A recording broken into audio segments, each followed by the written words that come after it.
새벽 시간 가운데 하나님의 은혜와 또 능력이 나타나기를 간절히 소원합니다. 우리는 살아가면서 때로는 나의 삶을 돌아볼 때에 많은 것들이 어지러지고 또 황폐해지는 그런 모습들의 결과를 볼 때가 있습니다. 학창 시절 열심히 이렇게 공부를 하다 보니까 책상이 이렇게 어지러져 있는 이런 것들도 발견할 수도 있습니다. 공부를 많이 하지 않으셔서 잘 모르시겠습니까? 열심으로 무언가 우리가 집중하다 보면 우리도 모르게 많은 것들이 쌓이고 또 잘못된 결과들을 목격할 수도 있다는 말씀입니다. 회사 일 역시도 열심히 그 일에 그 업무에 열중을 하다 보니까 식사할 그 때를 거두게 되고 또 잠도 못 자고 여러 가지 일들을 발생하는 우리들의 삶의 모습과 건강과 또한 인간관계도 우리는 발견해 볼 수도 있겠습니다. 우리의 말투도 어떠한 지역에서 뭐다냐이 그랬단께 뭐요 야야 이런 말들도 우리는 하기도 합니다. 이렇게 우리가 우리의 삶 가운데 열심히 나아가면 우리도 모른 그러한 고정관념과 생각과 모습들을 발견할 수도 있다는 말씀입니다.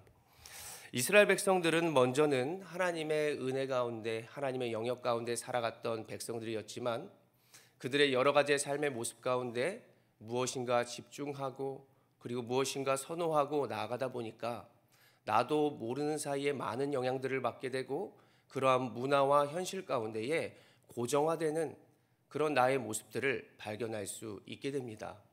그래서 그들은 하나님을 떠난 사람도 있고 또 하나님을 믿고 지키려는 자도 있다는 것, 그러한 영역의 구분이 나타나고 또 그 구분 속에서도 다양한 삶의 모습과 신앙의 모습들이 발견되더라는 것입니다. 우상을 섬겼고 약자를 탈취했고 하나님이 아닌 세상과 또 우상을 사랑하다 보니까 그것에 영향을 받고 살아가더라는 것이죠. 오늘의 본문은 그러한 자들을 향해서 하나님의 모습을 나타내 보여주시는데 본문 30절은 이렇게 시작하고 있는 것입니다. 눈으로 보시면 여호와께서 높은 데서 포효하시고 그의 거룩한 처소에서 소리를 내시며 그의 초장을 향하여 크게 부르시고 포효하시고 소리 내신다. 그리고 그들을 향하여 부르신다. 샤그라고 포효라고 하는 말이 쓰였습니다. 이것은 사자가 으르렁거리는 그러한 소리인 것이죠. 이 소리는 믿는 자들, 우리를 향해서도 내시는 그 소리일 것이며 또한 세상의 죄인들을 향하여 세상 끝까지 들릴 수 있는 그러한 큰 소리를 나타내 보여주고 있는 것입니다. 사자가 포효할 때 무엇 때문에 포효하는 것입니까? 우리가 보기에는 그냥 누군가를 위협하기 위해서라고 생각할 수 있겠지만 사랑하는 자녀들의 입장에서 보면 적에게서 다른 맹수에게서 새끼를 보호하려는 그 포효일 수도 있겠습니다. 그러나 사자의 적인 어떠한 맹수와 비유를 들어서 어떠한 죄인과 악인들을 우리가 생각해 보았을 때 그들의 입장에서는 나에게 왜 화를 내지? 왜 나를 위협하지? 라고 생각해 볼 수 있는 것이죠. 그래서 우리는 먼저 이 포효가 누구를 향하여 소리를 내는가에 집중을 해야 할 것입니다. 포효, 먼저는 우리를 위하여 소리를 내시는 그러한 포효인 것이죠. 어린 시절 어머니는 식사 시간이 되시면 식사를 잘 준비하시다가 말씀하시는 것입니다. 식사 다 됐다, 밥 먹어라. 그러면 저는 어린 시절 네 어머니 하고 바로 식탁에 왔을까요? 안 왔을까요? 하던 일을 놓지 않는 것입니다. TV를 보느랴, 밥 먹어라, 그냥 그 자리에 있는 것이죠. 설마 나를 심하게 아프게 때리시게 하겠어? 한두 번쯤은 그냥 가만히 계시는 어머니시니까 나는 그냥 그 자리를 떠나지 않고 동생과 노느냐 집중하고 TV에 빠져 그것에 나아가더라는 것입니다. 그러면 어머니께서는 목소리가 점점 크시면서 포효하시는 것이죠. 밥 먹어라. 밥 먹어라. 한 번 말해서 안 듣는다. 이렇게 말씀하시는 것입니다. 나를 향해 소리를 치시는 것입니다. 그 이유와 목적은 내가 잘 되라고, 건강하라고, 끼니를 거느러 배고플까 봐 그 어머니는 나를 위하여 포효하시는 것입니다. 또는 세상을 향한 주민들에게 외치는 것입니다. 포도 밟는 자와 같이도 외친다고 했습니다. 포도는 수확하는 자들이, 그 일꾼들이, 농부들이 함께 포도를 수확하여 열심으로 소리를 내면서 외치는 소리와도 같습니다. 이 말을 왜 비유하냐면 그 일꾼들은 서로가 어떠한 것이 얼마나 준비가 되었는지, 우리가 너무나 힘드니까 함께 화이팅! 힘을 내자라고 하는 열심, 그 연합된 힘, 우리가 함께 나아가고 함께 기도하고 함께 이 모든 것들을 이루자라고 하는 하나의 목적으로 나아가는 그러한 모습, 그 집중력과 힘이 하나님께 있다라고 하는 것을 보여주는 비유의 말씀입니다. 그래서 종합적으로 정리하면 하나님은 이 세상에 소리를 내시고 많은 것들을 복잡하게도 하시고 우리의 뜻과도 다른 어떤 잔소리와 같은 그런 말씀들을 하시는데, 그것은 우리의 입장에서 보면 우리가 잘 되라고, 우리가 바른 길을 가라고, 우리가 이제는 게으르지 말고 정진할 수 있도록 소리를 내시는 것이요, 악인들의 입장에서는 그러한 것들이 정말 나에게 필요 없는 부정적인 이러한 것들로만 생각할 수밖에 없는 것이 보요라고 할 수 있다는 것입니다. 이렇게 외치니 누구에게요? 먼저 우리에게, 그리고 세상의 악인들을 향하여 소리를 치는 그 소리와 위험을 오늘 성경은 말씀해 주고 있다는 것입니다. 우리는 더 나아가 예레미야서 25장 32절의 말씀을 다시 한번 읽어보기를 원합니다. 32절이요, 함께 읽겠습니다. 시작. 보라, 태양이 나서 나라에 미칠 것이며 땅 끝에서 일어날 것이라. 아멘. 이 말씀은 나라와 나라가 만나서 서로 격돌하고 싸운다, 이러한 의미가 아닙니다. 하나님은 모든 심판의 주체가 되어서 그 하나님의 심판이 땅끝까지 영향을 미치게 된다는 그러한 구석구석 하나님의 역사가 나타날 것이라는 그러한 의미의 말씀입니다. 심판을 받을 자들에게 있어서는 어떠한 심판이 전염병과 같이 되어 그것이 급속도로 퍼지게 된다는 것을 묘사하고 있습니다. 마치 애굽의 10가지 재앙이 임한 것처럼 그 10가지 재앙이 있다 할지라도 모세를 통하여 하나님의 말씀에 순종했던 백성들은 살게 될 것이지만, 그 말씀의 의미나 그것을 무가치하다라고 생각하는 그 불순종하는 애굽의 백성들과 하나님을 믿지 않고 거부했던 자들은 그 심판 가운데 죽을 수밖에 없는 그러한 현실에 처했다는 것을 우리는 잘 알고 있을 것입니다. 마치 오늘의 본문 33절처럼 말입니다. 33절을 같이 읽어봅니다. 시작. 날에 여호와께서 죽임을 당한 자가 땅 이 끝에서 땅 저 끝에 미칠 것이나 그들을 위하여 애곡하는 자도 없고 시즌을 거두어 주는 자도 없고 매장하여 주는 자도 없으리니 그들은 지면에서 분토가 되리로다. 아멘. 이 모습은 마치 하나님께서 바로의 마음을 딱 붙들고 완악하게 하셔서 이스라엘을 보내지 아니하는 이러한 모습, 이러한 심판의 도구로 사용하는 것까지도 우리에게 상상하게 합니다.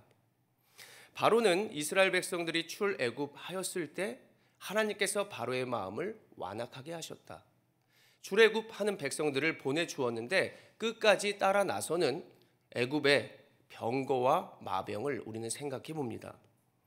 그들은 결국 이스라엘 백성들을 따라와 물에 빠져 죽게 되는 그러한 현실에 처하게 되는 것이죠. 마치 오늘 33절의 말씀처럼 그들의 시신은 물에 잠기게 되고 그들을 위하여 애곡하는 자도 없고 장례를 치러주는 자도 없게 되는 것입니다. 그런데 결과적으로 그 결과 이후에 또한 대조적으로 나타나는 것이 무엇입니까? 하나님의 능력이 나타나는 것이죠. 모든 족속이 하나님의 능력을 알게 되고 이스라엘 백성들은 믿음으로 확신하게 되는 그러한 결과를 보게 된다는 것입니다. 출애굽기 14장 17절의 말씀을 모니터로 보시고 출애굽기 14장 17절을 제가 읽어드립니다. 내가 애굽 사람들의 마음을 완악하게 할 것인즉 그들이 그 뒤를 따라 들어갈 것이라. 내가 바로와 그의 모든 군대와 그의 병과 마병으로 말미암아 영광을 얻으리니. 18절은 함께 읽겠습니다. 시작. 내가 바로와 그의 병과 마병으로 말미암아 영광을 얻을 때에야 애굽 사람들이 나를 여호와인 줄 알리라 하시더니. 아멘. 하나님이 이렇게 하나님의 영광을 위하여, 능력을 위하여 이렇게 세상을 도구 삼아 주신 것처럼 오늘의 말씀 역시도 바벨론을 이스라엘 백성 때문에, 바벨론을 세계 열방 때문에 사용한다는 것을 우리는 지켜봐야 할 것입니다. 무엇을 위해서요? 선을 위해서요. 무엇을 위해서요? 심판을 위해서, 하나님의 영광을 위해서 하나님은 나아가고 계시다는 사실을 우리는 알 수 있습니다. 우리의 삶 가운데 여러 가지의 문제들이 해결되지 않는 것, 그리고 이 세상 가운데에 정말 도무지 이해가 되지 않는다는 것, 과연 무엇 때문일까요? 하나님은 우리 입장에서 봤을 때 분명히 우리의 기쁨을 위한 것이요, 우리의 모든 족속과 우리의 모든 형편 가운데에 하나님의 능력을 보게 한다는 것을 꼭 기억하시고 믿으시기를 바랍니다. 진정한 빛이 헷갈리는 이 시대에 때로는 우리의 눈을 하나님은 가리울 수도 있습니다. 남들은 이 길에서 잘 되는데, 남들은 여기에서 이러한 것들을 보았다는데 왜 나에게는 이러한 것들이 보이지 않는가? 남들은 이만큼 더 나아갔다는데, 남들은 이러한 영역을 취하였다는데 왜 나는 이것밖에 취하지 못하는 현실 가운데 나아가는가? 이러한 것들에 이제는 우리가 불평하는 것이 아니라, 때로는 하나님이 막으시고 보지 못하게 한다는 것은 결국 하나님이 온전히 잘 준비하여 우리의 모든 것들을 이루게 하실 것으로 꼭 기대하시는 우리 성도들이 되시기를 원합니다. 이 시간 말씀 앞에서 우리가 생각해 볼 것이 있습니다. 나는 지금까지 무엇을 위하여 달려가고 있었는가? 내가 무엇을 위하여 열심으로 나아갔던가? 내가 무엇으로 오늘 하루를 살아가기를 원하는가? 남포교회의 원로 목사님이신 우리 박영선 목사님께서 쓰신 책 중에 하나님의 열심이라고 하는 책이 있습니다. 많은 분들이 설교 중에 이렇게 소개하기도 하는데, 결과적으로 이 책은 하나님의 열심, 그것은 곧 하나님이 백성들을 구원하시기 위한 그러한 열심이다, 그러한 하나님의 열정이다, 하나님의 노력이다라고 한다는 것이 쓰여져 있습니다. 성경을 보시면 아브라함이나 욥이나 다윗이나 모세와 같은 그러한 믿음의 행위에 우리는 주목할 것이 아니라 그들을 바라보시고 그들을 통하여 하나님의 능력을 나타내기를, 모든 인류의 역사와 모든 여러 족속들을 구원하기 위한 하나님의 열심과 노력을 우리는 바라볼 필요가 있다라고 책에 쓰여져 있습니다. 그래서 우리가 바라볼 것은 그 세상의 행위와 화려함이 아니라 그 화려함 가운데 있는 하나님에 대한 열심, 나를 위한 열심이 아니라 하나님을 위한 열심을 바라볼 줄 알아야 한다는 것이죠. 우리가 어디 하나님의 주목이나 받을 정도의 자격이 있는 사람입니까? 하나님은 신으로서 우리를 무시해도 되고, 때로는 우리가 음식을 먹지 않아도 밥 먹어라 그렇게 말하지 않아도 뭐라 할 사람은 없습니다. 그러나 하나님은 우리를 위하여 세상에 시비를 거시고 우리를 간섭하시고 환경을 움직이시고 우리의 죄와 싸우시는 하나님 아버지인 줄로 믿으시기를 바랍니다. 예레미야서 25장 31절의 말씀을 같이 읽어봅니다. 시작. 요란한 소리가 땅끝까지 이름은 여호와께서 뭇 민족과 다투시며 모든 육체를 심판하시며 악인을 칼에 내어 주셨음이라. 여호와의 말씀입니다. 오늘도 굳이 하나님께 나아가려고 하지 않았던 나의 저항과 하나님이 챙겨주신 그러한 푸른 풀밭과 그 초장 가운데에 또 먹지 않으려고 하는 우리들의 모습 가운데 하나님은 어떻게든 먹이시려고 하시는 그러한 하나님의 열심을 우리는 꼭 기억하고 믿으시기를 바랍니다. 우리가 구원받지 못할까 봐, 우리가 어려움을 당할까 봐 보요하시는 하나님 아버지, 그 하나님의 마음과 사랑을 꼭 다시 한번 되새기시는 오늘의 아침 되시기를 간절히 원합니다. 그래서 우리가 어떻게 살아가야 할까요? 먼저는 우리가 하던 일을 잠시 멈추고 하나님께 귀를 기울이자는 것입니다. 살면서 하나님의 음성에 귀를 기울이는데 우리에게 필요한 것이 무엇이겠습니까? 마태복음 24장을 보니 예수님께서 주인의 말에 온전히 순종하고 복을 얻으려면 너희가 주인의 말에 잘 듣고 행하여 깨어 있고 잘 준비된 모습을 가지고 있어야만 한다라고 말씀하는 것을 볼 수 있습니다. 그런데 반대로 악한 종들은 어떻게 행동하였습니까? 주인이 더디 올 것이다. 아직 멀었다. 좀 더 있을 거다. 하나님의 포효와 그런 사인에도 불구하고 자신의 세상을 향한 열심과 그리고 세상을 향한 소리를 뒤로하지 않고 계속해서 그러한 모습으로 미루고 게을리 살아갔다는 그러한 악한 종들의 모습을 발견해 볼 수 있습니다. 그래서 때로는 우리가 이러한 모습을 보면서 내가 정말 어떠한 모습으로 살아가고 있는가, 내가 나의 가던 길을 멈출 때에 하나님은 이 순간 무엇을 원하실까? 하나님이 나를 새벽에 잠시 깨웠을 때에 나는 깨어나 무엇을 준비하고 무엇으로 나아갔던가? 우리가 여러 이러한 모습 속에서 가던 길을 멈추고 이제는 기도의 자리로 하나님의 음성이 들리는 곳으로 나아가야 할 줄로 믿습니다. 오늘의 아침이 그 시간입니다.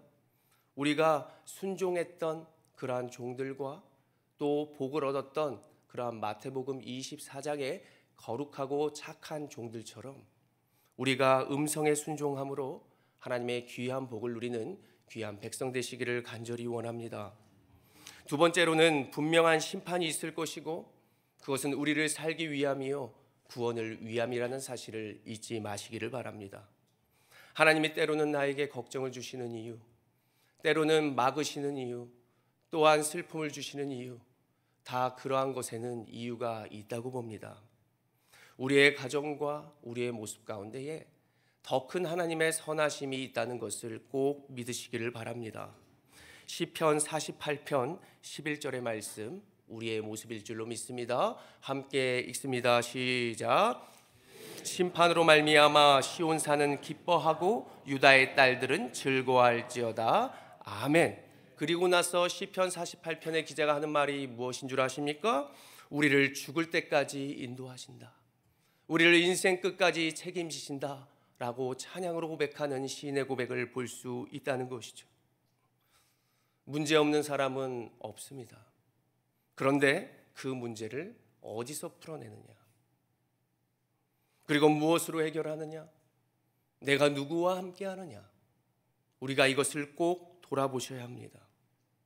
오늘처럼 우리가 성실과 순종함으로 주님의 말씀과 기도의 자리로 나아가게 된다면 분명한 이러한 모습 속에서 우리의 마음속에 하나님의 은혜가 역사할 것이요 우리의 삶의 현실 가운데에서도 하나님의 능력을 보게 될 줄로 믿습니다. 내가 하나님이 주신 그 소망의 말씀을 듣지 못하고 있는 것은 아닐까? 내가 하나님이 원하시는 것들을 뒤로 미루고 있는 것은 아닐까? 내가 문제와 어려움이 생길 때마다 다른 것들을 찾고 구하고 있는 모습들은 아닐까? 이제는 우리가 주님께로 한 걸음 더 즉각적으로 그 소리에 귀를 기울이고자 나아가자는 말씀입니다. 오늘의 예배와 기도를 통해서 앞으로의 예배와 기도를 통해서 우리의 삶의 모습은 물론이요 사랑하는 우리의 자녀들에게까지 그리고 우리 주변에게까지 하나님의 구원의 기쁜 소식과 노래들이 울려 퍼지기를 간절히 기대하고 소망합니다. 기도하면서 하나님의 음성을 듣고 기쁨으로 나아가는 그런 미래와 소망을 보게 되는 우리의 믿음의 성도들이 되시기를 간절히 소원합니다. 기도하겠습니다. 거룩하신 하나님